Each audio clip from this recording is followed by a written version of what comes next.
Hello friends, माझ्या चॅनलमध्ये तुमचं स्वागत आहे।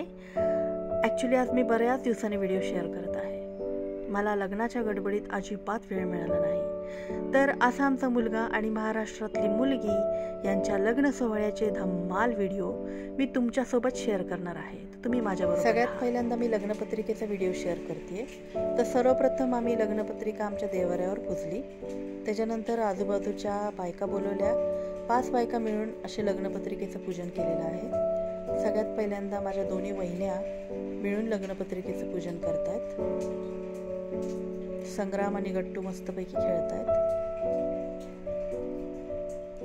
आणि इथं आजूबाजूच्या आम्ही ज्या बायका बोलवल्या त्या लग्नपत्रिकेचं पूजन करतायत।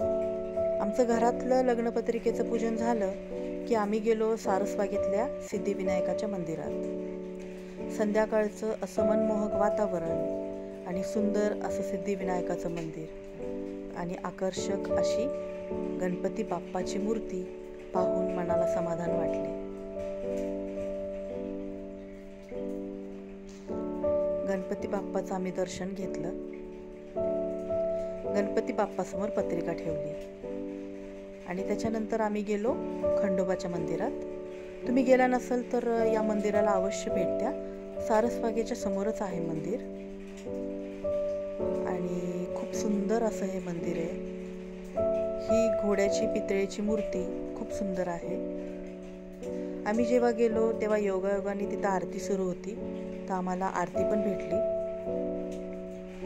आरती झाल्यानंतर आम्ही मंदिरामध्ये पत्रिका दिली आणि खंडोबाची जर मूर्ती बघितली तर इतकी सुंदर आहे, अक्षरशः असं वाटतं धावून आल्यासारखी मूर्ती आहे। आमचं कुलदैवत खंडोबा असल्यामुळे आम्ही खंडोबाच्या मंदिरात पत्रिका ठेवली। पत्रिकेचं पूजन वगैरे छानपैकी झाले आणि खंडोबाचे आम्ही दर्शन घेतले।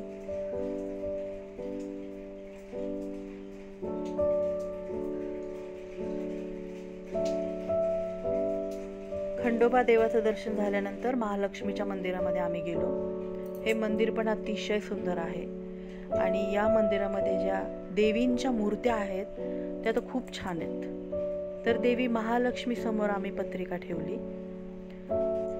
आमच्या घराच्या आजूबाजूला 2 मंदिर आहेत, तिथं पण आम्ही पत्रिका ठेवल्या।